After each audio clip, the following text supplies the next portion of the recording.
قرضے چڑھ جاتے ہیں تو گھر پھر کیا کرتا ہے؟ کوشش کرتا ہے کہیں سے قرضہ لے، اس قرضے سے کوئی کاروبار شروع کرے، کوئی دکان لگائے، کوئی فیکٹری لگائے، اس کی آمدنی آئے اور اس آمدنی سے پھر وہ آہستہ آہستہ قرضے واپس کرتے ہیں۔ آج بزنس کمیونٹی سے ملا ہوں، میں نے بزنس کمیونٹی کو پورا ان سے وعدہ کیا ہے کہ آپ سمجھے کہ گورنمنٹ آپ کی پارٹنر ہے، ہمارا کام ہے آپ کی مدد کرنا، بزنس کمیونٹی چلے گی، نوکریاں ملیں گی، سرمایہ کاری ہوگی۔ بسم اللہ الرحمن الرحیم۔ السلام علیکم ناظرین، آپ دیکھ رہے ہیں prime time with T M اور میں ہوں طارق محمود۔ ملک کی جو معاشی صورتحال ہے، جب سے حکومت برسر اقتدار آئی ہے، اس کے حوالے سے بہت سارے سوالیہ نشان ہیں۔ عمران خان صاحب نے اسد عمر پر مشتمل اپنی جو فائنینشیل ٹیم تھی اس کو تبدیل کیا، عبدالحفیظ شیخ صاحب آئے، شبر زیدی صاحب آئے، گورنر اسٹیٹ بینک تبدیل ہوئے، باقر صاحب آئے، پھر نیا بجٹ پیش ہوا۔ نئے بجٹ پیش ہونے کے بعد سے ملک بھر کی جو تاجر برادری ہے، صنعت کار ہیں، جو بزنس کمیونٹی ہے، ان کے ہاں ایک تشویش کی لہر پائی جاتی ہے، بہت سارے سوالات ہیں، ٹیکسیشن کے حوالے سے بہت سارے ابہامات پائے جاتے ہیں۔ انہی ابہام کو دور کرنے کے لیے، تاجروں کے مسائل کو حل کرنے کی یقین دہانی کے لیے وزیر اعظم عمران خان صاحب آج اپنی پوری معاشی ٹیم کے ہمراہ کراچی پہنچے۔ ان کے ہمراہ وفاقی مشیر حفیظ شیخ صاحب تھے، جو فیڈرل منسٹرز ہیں وہ تھے، گورنر اسٹیٹ بینک تھے، اور انہوں نے تاجروں سے، صنعت کاروں سے، مختلف وفود سے ملاقاتیں کی ہیں۔ وزیر اعظم نے کہا کہ میں جو ہے اپنی پوری معاشی ٹیم کو لے کے آیا ہوں، مقصد یہ تھا کہ تاجروں کے اور صنعت کاروں کے مسائل سنے جائے، کسی طریقے سے حکومت اور تاجروں کے درمیان جو ایک گیپ ہے، جو خلیج ہے، اس کو کم کیا جائے، اور جو ملک کا جو معاشی پہیہ ہے اس کو کسی طرح سے حکومت اور تاجر برادری ایک پیج پہ ہو تاکہ وہ درست سمت پر آ سکے۔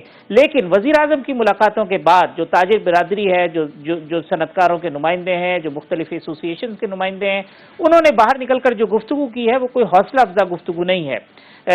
تاجر رہنماؤں نے کیا کہا، آئیے ہم آپ کو سنواتے ہیں۔ آج جو یہ صنعتیں بند ہے نا، اس کی وجہ صرف ٹیکس نہیں ہے، ٹیکس بھی بہت زیادہ ہے، اور ساتھ ہی جو لوڈ آیا ہے یوٹیلیٹی کے پرائزز بڑھنے سے، وہ بھی وجہ ہے۔ لوکل کا کام رکنے کی وجہ یہ ہے۔ تو اگر یہ، اور ہم نے ریکویسٹ کی ہے کہ جو ہے نا یہ 1 سال کے لیے کم از کم جو ہے نا ٹیرف ہونا چاہیے۔ اب اس کی کیا آتے ہیں، کیا معاملات ہوتے ہیں، کیا اس کا وہ حل نکالتے ہیں، ہم امید رکھتے ہیں انشاءاللہ تعالیٰ کہ اس کا حل نکلے گا بے شک۔ ریونیو کی ٹیم تھی، ان سے ساری باتیں کی، سارے ہمارے مسئلے مسائل بتائے۔ انہوں نے کوئی فیصلہ نہیں کیا، بٹ انہوں نے یہ کہا کہ ہم جو ہے نا کوئی بہتر چیز کریں گے آپ لوگوں کے لیے، مگر کوئی فیصلہ ہمارے سامنے اناؤنس نہیں کیا۔ بٹ انہوں نے کہا کہ آپ کے مسئلے مسائل کے لیے ایک الگ میٹنگ بھی کریں گے، اور جو سیل ٹیکس کے معاملات کے لیے ہم کوئی بہتر چیز آپ کے لیے کریں گے، باقی کوئی چیز اناؤنس نہیں کی۔ تاجروں اور صنعت کاروں کے نمائندوں کی جو گفتگو تھی وہ آپ نے سنی، اور آپ نے دیکھا کہ لوگوں کی ریزرویشن ہے، جو کنفیوژن ہے وہ دور نہیں ہوئی ہے۔ اسی حوالے سے گفتگو کرنے کے لیے میرے ساتھ اس وقت موجود ہیں ایف پی سی سی آئی کے صدر محترم جناب دارو خان صاحب، اور Karachi chamber of commerce and industries کے صدر جناب جنید اسماعیل صاحب۔ دارو خان صاحب، آج عمران خان صاحب سے ملاقات ہوئی، آپ بھی اس ملاقات میں شریک تھے۔ جو لوگ باہر نکل کے گفتگو کی تو ایسا لگا کہ کوئی کنفیوژن دور نہیں ہو سکی۔ لوگ کہتے ہیں کہ ہم نے اپنی بات سنائی، انہوں نے اپنی بات سنائی، کوئی حل نہیں نکلا۔ آپ بھی یہی سمجھتے ہیں ایسا ہی ہوا ہے آج کی ملاقاتوں کے دوران؟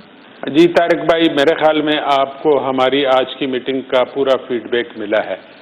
آپ کی ان باتوں سے مجھے ایسا ہی لگا ہے جو آج کی جو ہے وہ آپ پرائم منسٹر صاحب نے پاکستان کی بزنس کمیٹی کے بہت بڑے حلقے کو، فیڈریشن چیمبر آف کامرس کو، کراچی چیمبر آف کامرس کو، اور کراچی میں جو ایسوسیشنز ہیں ان کے جو بڑے نمائندے ہیں ان کو بلایا، اور بلا کے جو بات چیت ہوئی، سب نے اپنی اپنی بہت اچھی تجاویز دی، لیکن اس پہ پرائم منسٹر صاحب کی جو معاشی ٹیم ہے انہوں نے جواب دیا۔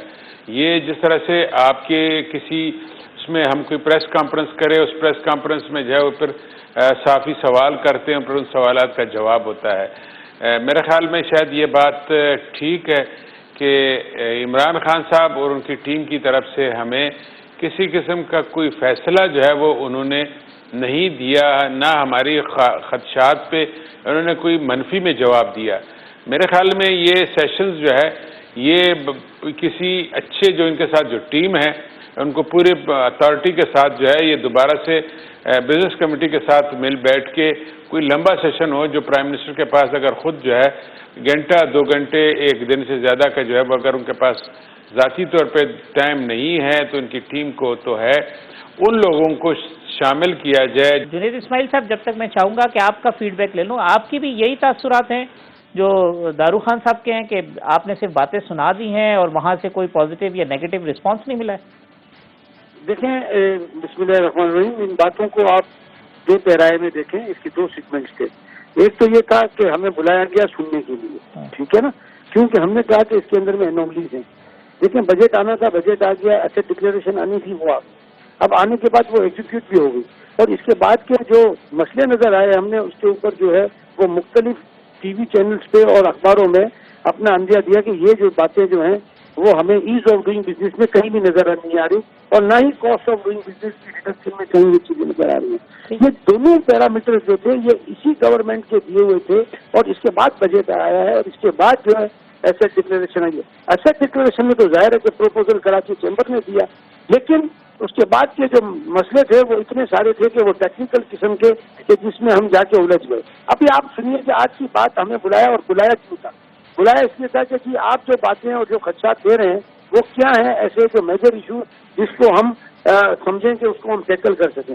تو اس کے اندر میں ہماری طرف سے جو جاوید گئی وہ یہ تھی کہ برائے خدا را آپ ہمیں اس کے اندر میں جو آپ نے جو ایکسٹرا آرڈینری ڈسکریشنری پاور جو دیے ہیں وہ تو آپ کہتے تھے کہ ایز آف ڈوئنگ بزنس کہاں سے ہوگا، انہوں نے تو فیئر فیکٹر ڈکلیئر کر دیا، تو لوگوں میں اتنا خوف آ گیا ہے کہ کوئی کسی اکاؤنٹ میں نہ پیسے جمع کرنے جاتا ہے نہ بزنس کے اندر میں جا رہے ہیں۔ تو اس کے لیے اب آپ اس کو کسی طریقے سے اس کو ایز ڈاؤن کریں، ایک بات تو یہ تھی۔ اور آپ 1301 کا جو ایس آر او ہے اس ایس آر او کو کم از کم جو ہے وہ آپ نے انہوں نے وعدہ کیا تھا، حماد اظہر نے اور رضا داؤد نے اور یہ سارے جب اسد عمر سے، انہوں نے کہا یار ہمیں تو یہ ڈسکریشنری پاورز کا یہ قانون ہم ہٹا دیں گے۔ اب اس کے بعد جو انہوں نے اس کے اندر میں جو ترمیم لائے ہیں وہ ترمیم جو ہے انہوں نے ایسی لائی ہے کہ ہم تو خود اور پریشان ہو گئے ہیں کہ اس کے اندر میں شفٹ آف پاور ڈالا ہے جس میں major powers have been transferred from federal government cabinet to the F T I. اب مجھے بتائیں کہ جہاں جہاں فیڈرل گورنمنٹ کا ورڈ تھا وہاں ایف ٹی آئی کا ڈال دیا، تو یہ خدشہ تو ہمیں ہوگا نا کہ بھائی گورنمنٹ کو تو چلو ہمیں پوچھ سکتے، اب تو وہ گورنمنٹ کی جگہ ایف ٹی آر میں اٹھا کے سب چیزوں کے امپاورمنٹ جو ہے وہ اس کو شفٹ ہو گئی، تو لہٰذا وہ سارے رولس اور ریگولیشن۔ تو یہ ٹیکنیکل ڈسکشن پہ ہم گئے تھے کہ آپ اس کو ہمیں ہمارے اوپر سے 1301 کا قانون ہٹائیں، یہ شفٹ آف پاور سے ہمارے اوپر سے ہٹائیں، اور اس کے بعد آپ ایز ڈاؤن کریں۔ یہ بات عمران خان صاحب نے مانی کہ یہ اب آپ کے ساتھ یہ خوف کی فضا نہیں رہے گی، یہ بات تو میں آپ کو کہہ دوں۔ اس کے ساتھ ہم نے یہ بات کی جو سی این آئی سی کا ایشو آیا ہے تو اس کے اوپر جو سم اپ کیا حفیظ شیخ صاحب نے وہ یہ کیا کہ جی اب آئندہ ہم آپ کو ایک 3 چیزوں کا کہہ دیں، اس میں یہ ہے کہ ہم سی این آئی سی تو ضرور لیں گے، آپ کو جو مہینے دن کی ریلیف دی ہے وہ اپنی جگہ ہے، 50,000 روپے تک کا جو پروویژن ہے وہ ہم نے آپ کو دیا ہے کہ جس میں بھی جو ہے وہ سیکس کے حوالے سے وہ اگر دکھائے گا تو 50,000 کے اندر ہوگا تو پھر اس کو ہم دیں گے۔ لیکن آپ یہ کہیں کہ جی ہم 17% سیل ٹیکس جو ہے وہ لوکل پہ نہ لیں تو یہ نہیں ہوگا، یہ ہم لیں گے، کیونکہ ہم نے یہ ایسا 11 سے 25 جو نکالا تھا وہ ایکسپورٹ کے لیے نکالا تھا نہ کہ امپورٹ کے لیے۔ اب ایکسپورٹ میں جو 50 سیکٹر تھے اس کے لیے اگر ہم نے یہ نکالا ہے تو اب اس کے اندر میں تو ایکسپورٹ والوں سے اب یہ بات ہو رہی ہے اور اس وقت میٹنگ چل رہی ہے، لیکن ہم لوکل مینوفیکچرنگ کے اوپر لوکل جہاں بھی ٹرانزیکشن ہوگی اس پہ ہم یہ 17% لیں گے، یہ بات کلیئر ہے۔ اور یہ انہوں نے اس طرح کہا کہ جی پرائم منسٹر صاحب کی اجازت کے ساتھ ان کی موجودگی میں یہ آپ کو بات کر رہا ہوں۔ دارو خان صاحب، جی جنید بھائی ایک سیکنڈ رکیے گا، میں دارو خان صاحب جو آپ نے بات کر رہے تھے کہ جی یہ وزیر اعظم صاحب کے پاس ٹائم نہیں ہے تو ان کی معاشی ٹیم بیٹھ جائے، تو جو اطلاعات ملی ہیں وہ یہ ہے کہ یہ کہا جا رہا ہے کہ دوبارہ ایف پی سی سی آئی کے ممبران کو اور جو تاجروں کو اور صنعتکاروں کو شاید جمعے کے روز یا ہفتے کے روز اب اسلام آباد بلایا جا رہا ہے اور ایک دوسری میٹنگ ہوگی، اسی طرح کی کوئی بات ہوئی ہے؟ جی دارو صاحب۔ دیکھیں آج جو ہے وہ سیریز آف میٹنگز تھی، ہماری جو FPCCI کی ٹیم کو انہوں نے جو ہے وہ پہلے سیشن میں بلایا، پھر ہماری FPCCI کی جو فارماسیوٹیکل سیکٹر تھا ان کو جو ہے وہ سیکنڈ سیشن میں بلایا تھا، جو رائس ایکسپورٹر ایسوسیشن تھا ان کو سیکنڈ میں بھی انہوں نے جو ہے وہ یہ فیصلہ اس کے بعد کیا، وہ ہمارے سامنے انہوں نے اس کا ذکر نہیں کیا، لیکن جو اندیا دیا انہوں نے یہ کہ ہم بزنس کمیٹی کے ساتھ جو ہے بات چیت کر کے اس کو آگے بڑھائیں گے۔ امید یہ ہے کہ وہ دوبارہ سے جو ہے وہ واقعی آپ کی بات ٹھیک ہے کہ جو اسلام آباد میں FPCCI اور جو دوسری تاجر تنظیمیں ہیں ان کے ساتھ مل بیٹھ کے جو ایشوز ہیں ان پہ دوبارہ جو ہے وہ کسی حل کی طرف جائیں۔ دراصل یہ جو جس طرح جنید اسماعیل بتا رہے تھے کہ جی حفیظ شیخ صاحب نے کہا کہ جی یہ ہم CNIC کی شرط ختم نہیں کریں گے، جو سیلز ٹیکس والے معاملات ہیں، کچھ اور چیزیں ہیں، تو کچھ ایسا لگتا ہے کہ بعض معاملات کے اوپر حکومت ایک پوزیشن لے چکی ہے اور وہ کسی صورت اس پوزیشن سے ہٹنے کے لیے تیار نہیں ہے، چاہے تاجروں کی جانب سے یا کاروباری طبقے کی جانب سے کتنی ہی ریزرویشن اس کے اوپر کیوں نہ ہو۔ انہوں نے بڑا واضح کیا، ایک تو CNIC کا جنید بھائی نے ذکر کیا جو میں سن رہا تھا، دوسرا جو ہے وہ انہوں نے کہا کہ ہم جو ایکسپورٹ کے نام پہ لوکل سیلز میں جو ہے وہ کسی قسم کا چھوٹ دینے کے لیے تیار نہیں ہے، یہ ہمارا یونانیمسلی فیصلہ ہے اور اس پہ ہم جو ہے وہ کسی قسم کا کوئی رعایت دینے کے لیے تیار نہیں ہے۔ تو میرے خیال میں حکومت یہ چاہ رہی ہے کہ جو ہمارا جو ایک لائن اپ ایکشن ہے اس پہ تاجر برادری اور جو بزنس کمیونٹی ہے وہ ہمارا ساتھ دے اور ہمیں کامیاب ہونے دے، چاہے اس کے لیے جو ہے وہ کتنی گردنیں کٹے۔ میں سمجھتا ہوں کہ اس کے لیے میرے خیال میں ان کو نظر ثانی کرنی چاہیے اور یہ نظر ثانی جو ہے اس ملک کی بہتری کے لیے ہے۔ ہم یہ سمجھتے ہیں اس میں جو ہے وہ کلیئر جو ہے وہ فیڈریشن کی طرف سے جو ہے ایک کہا ان کو کہ عمران خان صاحب آپ کا جو ٹیم کہتا ہے کہ ہم جو ہے وہ 13% سے اس کو انفلیشن کو کم پہ لائیں گے، یہ کم پہ نہیں آنے والا، یہ اور اوپر جائے گا، اس پہ جو ہے وہ ہمیں کسی قسم کا کوئی آپ ایسا امید نہ دے کہ جو آپ نہیں کر سکتے ہیں۔ تو میرے خیال میں حکومت کو بھی اب سمجھ آ گیا ہے کہ اس وقت جو حالات ہیں اور جو ان کے فیصلے ہیں ان کے جو سائیڈ ایفیکٹس ہیں وہ حکومت کے ساتھ ساتھ جو ہے جو پاکستانی عوام ہے ان کے برداشت سے باہر ہے، یہ برداشت نہیں ہو سکتے۔ اس کے اوپر ایک ایسا فارمولہ طے کرنے کی ضرورت ہے جس میں سب متفق ہوں، اور یہ ایک خوشائند بات ہے اگر حکومت دوبارہ ایک ایسا اسٹیک ہولڈرز جو ہے وہ میٹنگ دوبارہ کال کرے کہ جس پہ فیصلے ہوں، جو ہم نے ان کو جو ہے وہ میثاق کے معیشت پہ ایک مشورہ دیا کہ آپ میثاق کے معیشت کریں، اس میثاق کے معیشت کے تحت اگر ایسے فیصلے ہوں تو یہ ملک کے لیے، ہمارے اس بحران سے نکلنے کے لیے اور ہماری ایکسپورٹ بڑھنے کے لیے بہت بہتر ہوگا۔ جنید صاحب، یہ جو چھوٹے تاجر ہیں وہ بھی بہت بے چین ہیں اور کراچی چیمبر کے ساتھ تو ان کا آپ کو پتہ ہے کہ کتنا کلوز ریلیشن ہے، اس حوالے سے کوئی بات ہوئی ان کے مسائل کے حوالے سے؟ وہاں کوئی ریلیف آپ کو نظر آتا ہے؟ نہیں، ان کے لیے ایک تیسرا سیگمنٹ تھا، جو تیسری میٹنگ تھی اس کے اندر میں ان لوگوں کو بلایا ہے، کیونکہ اسمال ٹریڈرز جو ہیں وہ اپنی بات انہوں نے نکالی کہ جی ہم اس بات کو نہیں مانتے ہیں اور انہوں نے اسٹرائک کر دی۔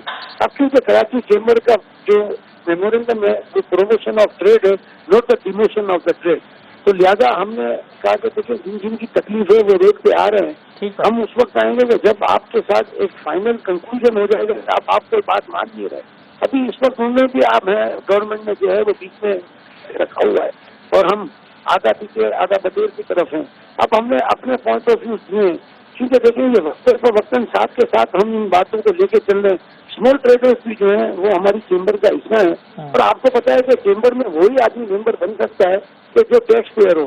اب ان کو یہ مسئلہ اتارنا ٹیکس پیئر کا اور ٹیکس پیئر کے ساتھ یہ کام کرنا، تو ان چیزوں کو ہم نے صبر دیوی کے ساتھ بھی ڈسکس کیا۔ لیکن معیشت کا حال یہ ہے کہ ہم ایک طرف FATF سے پھنسے ہوئے ہیں اور دوسری طرف IMF کی جو لون تھی وہ ہمیں مل نہیں رہی تھی، اور اس کی کنڈیشنلٹیز کو پورا کیا۔ آج گورنر اسٹیٹ بینک بھی موجود تھے اور انہوں نے اس کے اوپر جو ہے وہ اکنامک ٹرینڈز جو سیٹ کرنے ہیں اس کے بارے میں بھی انہوں نے بریفنگ دی۔ تو کچھ چیزیں ایسی ہیں کہ جو ابھی پری میچور اسٹیج پہ ہیں ہمارے پاس، اور ابھی تک وہ پک کے ہمارے پاس نہیں آئی ہیں. جیسے ہی ہمارے سامنے اور مزید آئیں گی تو ہم اس کو کلیریفیکیشن لیں گے اور ہم آگے اپنا ہوم ورک. لیکن ہم نے اپنا 13 نکاتی پروگرام پرائم منسٹر کی ٹیبل پہ آج جا کے رکھ دیا, تمام منسٹروں کے ہاتھ میں دے دیا. دارو صاحب بھی صحیح کہہ رہے ہیں کہ یہ جب تک ہم چیزوں کو بیٹھ کے ایک پیج پہ نہیں ہوں گے ہم اس کے اوپر ہم کام نہیں کر پائیں گے. ہر اپنا سلسلہ الگ الگ آدمی اپنی لے کے چلے گا, اس طرح یہ نہیں چل سکتا. لیکن جو اس وقت معیشت کی حالت ہے اس میں عمران خان صاحب نے جو آخری اپنی جو کلوزنگ ریمارک دیے کہ ہم کو یہ مل کے ساتھ چلنا ہے, اور انشاءاللہ ہم اس چیز میں آپ کو میں یہ ضرور اس چیز کا خیال رکھوں گا کہ ایز آف ڈوئنگ بزنس میں آپ کو اس کے اندر میں اب آپ کو کوئی تکلیف نہیں ہوگی. لیکن جہاں پر ٹیکسز کا تعلق ہے یہ ٹیم میں جو مرتب کی ہے اس میں جو اینوملیز ہے اس کو بیٹھ کے ہم کلیریفائی کر لیتے ہیں. اب کلیریفیکیشن میں 3 باتیں تو اس نے منع کر دی حفیظ شیخ نے. اب باقی ساری چیزیں جو ہم نے کی ہیں جو اس وقت امپورٹ کی چیز سے جو ہمیں پرابلم آ رہی ہیں وہ ریٹیل کے اوپر جو یہ پرابلم ہے, جو مال آیا ہوا ہے اور یہ جو مال آئے گا اس پہ ہمیں ریٹیل پرائس لکھنا ہے وچ از ناٹ کریکٹ. دوسرا ہم یہ کہہ رہے ہیں کہ جی آپ نے بہت سی جگہوں جو ہے وہ ایسا قانون بنا دیا ہے کہ جس کے اندر ہم ایکچولی اس میں سے نکل گئے ہیں اور اس سسٹم میں سے ہم نہیں نکلنا چاہتے, لیکن آپ نے ہمیں زبردستی جو ہے اس کو اس میں سے نئے بجٹری رولس جتنے بنائے اس کے اندر میں انہوں نے بہت ساری چینجز لائی ہیں. جیسے آپ کو میں نے ایک تو SRO 1301 کی مصیبت بتائی, شفٹ آف پاور کا بتایا, اور پھر فوڈ اینڈ کوارنٹائن والوں کا ایک الگ ایشو ہے. اینوملی ان ویٹ جو ہمیں ڈالا گیا ہے وہ الگ ہے. پھر ٹرن اوور ٹیکس آن ٹریڈرز جو ہے آن یان جو کہ SRO 333 تھا اس کی جو مصیبتیں تھیں وہ بھی بہت زیادہ ہیں, وہ بھی انہوں نے نہیں سیکھی ہیں. اور FTR اصل بات کیا ہے, فائنل ٹیکس ریجیم. CNG پہ فائنل ٹیکس ریجیم تھا. ارے بھائی فائنل ٹیکس ریجیم آپ کو وہاں پر نکال دو جہاں پر آگے آپ کا اسٹیپ وائز آگے سیل ٹیکس ملنا ہے. ہمارا تو ڈسپینس ہو گیا, گیس چلا گیا, اس کے بعد تو وہ فائنل ہو گیا جس آدمی نے استعمال کر دیا. یہ اینڈ یوزر ہے, اینڈ کنزیومر ہے جو کہ وہ کنزیوم کر گیا. ہمیں کیوں اس کی مصیبت میں یہ ڈالا جا رہا ہے؟ یہ باتیں جو ہے وہ اب ہم نے لکھ کے بھیجی ہیں. سو لیٹس سی اور بہت گڈ سر. دارو خان صاحب, جنید اسماعیل صاحب, دونوں کا بہت شکریہ. وزیر اعظم کی جو آج تاجر برادری کے ساتھ ملاقاتیں ہوئی اس کا احوال ہم ان دونوں رہنماؤں سے جان رہے تھے. تاجروں کی جو ریزرویشن تھی انہوں نے کھل کر وزیر اعظم عمران خان صاحب سے اس کا اظہار کیا, اور تاجر برادری کو اب بھی یہ امید ہے کہ حکومت ان کے جو جائز مطالبات ہے اس کو پورا کرے گی تاکہ ملک کی معیشت کا پہیہ جو ہے وہ درست سمت میں چل سکے. پروگرام میں ایک وقفہ لیں گے. وقفے کے بعد جب آئیں گے تو پاکستان پیپلز پارٹی کے سینئر رہنما قمر زمان کائرہ صاحب ہمارے ساتھ موجود ہوں گے. ان سے ہم موجودہ سیاسی صورتحال کے اوپر گفتگو کریں گے. تو ایک بریک کے بعد دوبارہ قمر زمان کائرہ صاحب کے ساتھ.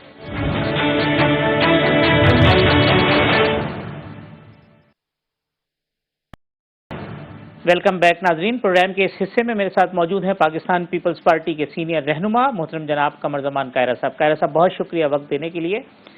بلاول صاحب نے گزشتہ روز ایک اسٹیٹمنٹ دیا تھا فارم 45 کے حوالے سے کہ فارم 45 غائب کر دیے گئے, اور تمام ہی پولیٹیکل پارٹیز اس حوالے سے اپنی ریزرویشن جب سے الیکشن ہوئے ہیں وہ ظاہر کرتی رہی ہیں. آج الیکشن کمیشن نے اس کا ریورٹل دیا ہے اور کہا ہے کہ تمام فارم 45 جو ہیں وہ الیکشن کمیشن کی ویب سائٹ پر موجود ہیں, اور یہ باتیں جو ہیں وہ یہ الزامات غلط ہیں. کیا کہیں گے آپ الیکشن کمیشن کے اس موقف پر؟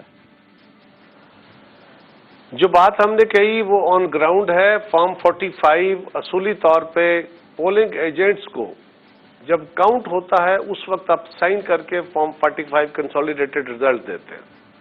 یہ اس وقت پولنگ ایجنٹس کو نکال کے کاؤنٹ ہوا, وہاں پہ لوگ موجود تھے اور فارم 45 نہیں دیا گیا. اس کے بعد اگر تیار کر کے اور مہینہ 2 مہینے بعد آپ نے آ کے سارے فارم 45 چڑھا دیے اس کے اوپر ویب پہ, تو اس کو کوئی ماننے کو تیار نہیں ہوگا. بنیادی ایشو یہ ہے. خیر صاحب, یہ الیکشن کمیشن کے 2 ممبران کا جو معاملہ ہے, پہلے کنسنسس نہیں ہو سکا, پھر اب یہ پارلیمنٹری کمیٹی جو ہے وہاں بھی کنسنسس نہیں ہو پا رہا ہے, تو یہ بدقسمتی نہیں ہے کہ سیاستدان جو ہے وہ ان معاملات کے اوپر بھی جو ایک قومی ایشوز ہیں اس پہ کوئی کنسنسس بلڈ نہیں کر رہے, اور نتیجہ یہ ہے کہ پھر ہم جو ہے وہ اپنے فیصلے یا پارلیمنٹ اپنے فیصلے دوسرے ہاتھوں میں دیتی ہے اور پھر بعد میں شکوے شکایتیں بھی پیدا ہوتی ہیں؟ یقیناً بدقسمتی ہے, یقیناً افسوسناک صورتحال ہے. لیکن ایک بات غور کریں